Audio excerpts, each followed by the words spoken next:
সংখ্যালঘু নির্যাতন তো হচ্ছে ভারতে। ভারতের এক একটা মসজিদ তারা ভাঙতেছে এখন। এটা এটা এটা একটা লক্ষণ। আস্তে আস্তে ওর মানচিত্র মসজিদের মতোই ভেঙে খান খান হয়ে যাবে ইনশাআল্লাহ। এরা যেমন অখণ্ড ভারত চায়, আমরাও অখণ্ড ভারতই চাই। আমরা চাই অখণ্ড ভারত হবে কালিমা লা ইলাহা ইল্লাল্লাহ মুহাম্মাদুর রাসূলুল্লাহ। আপনারা তো মনে করেন যে ভারত আমাদেরকে ঘিরে রাখছে, তাই না? আসলে ভারতকে আমরা ঘিরে রাখছি। এই দিক থেকে আমরা, এই দিক থেকে চায়না, এখান থেকে নেপাল, এখান থেকে ভুটান, এখান থেকে মায়ানমার, এখান থেকে পাকিস্তান, আর তার চেয়ে বাপ আছে আফগানিস্তান। আছে না আফগানিস্তান? ওদের সাথে কেউ পারছে এই পর্যন্ত? আফগানের ভাইরা নিজেদেরকে গড়ে নিচ্ছে, এখন গোছাচ্ছে। এখন কথা হচ্ছে, আমরা একটা কাপুরুষতার পরিচয় দিচ্ছি। নেপাল ওকে টাইম দেয় না, ভুটান টাইম দেয় না, মায়ানমার টাইম দেয় না, চায়না তো দেয়ই না।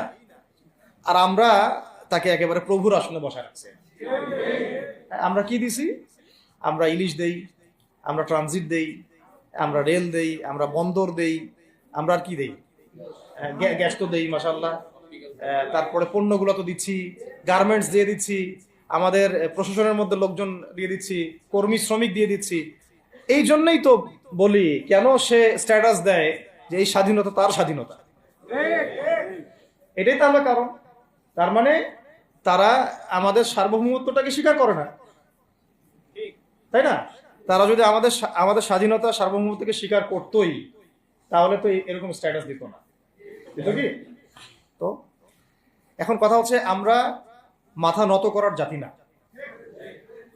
আমাদের নবী মুহাম্মদ সাল্লাল্লাহু আলাইহি ওয়াসাল্লাম মাথা উঁচু করে দাওয়াতি কাজ করছেন। মার খেলেও কখনো তিনি মাথা নিচু করেন নাই। সাহাবায়ে কেরাম রাদিয়াল্লাহু আনহুম আজমাইন মাথা উঁচু করে দাওয়াতের কাজ করছেন, কারো সামনে মাথা নত করেন নাই ইল্লাল্লাহ, আল্লাহ ছাড়া। মার খেয়েছেন, হিজরত করতে হলে হিজরত করেছেন, কখনো মানুষ গালি দিয়েছে, গালি সহ্য করেছেন, কখনো মদিনায় চলে যেতে হয়েছে, দেশ ছাড়তে হয়েছে, দেশ ছাড়ছেন, আবার কখনো ইসলামী রাষ্ট্র কায়েম করতে হয়েছে, রাষ্ট্র কায়েম করছে। জিহাদ করার দরকার, জিহাদও করছে, কেতালের দরকার, কেতালও করছে। আস্তে আস্তে মক্কা বিজয় করছে, করেন নাই? সিরাত পড়তে হবে, সিরাতের ধারাগুলো আমাদেরকে বুঝতে হবে।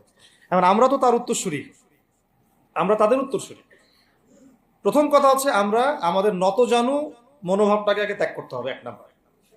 আর অতীতের জীবনের যে ভুল ত্রুটিগুলো দ্রুত সংশোধন করতে হবে।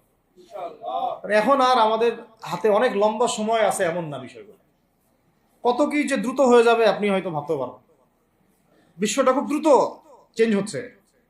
এই অল্প সময়ের মধ্যে আফগানের ভাইরা দাঁড়ায় গেছে, অল্প সময়ের মধ্যে সিরিয়া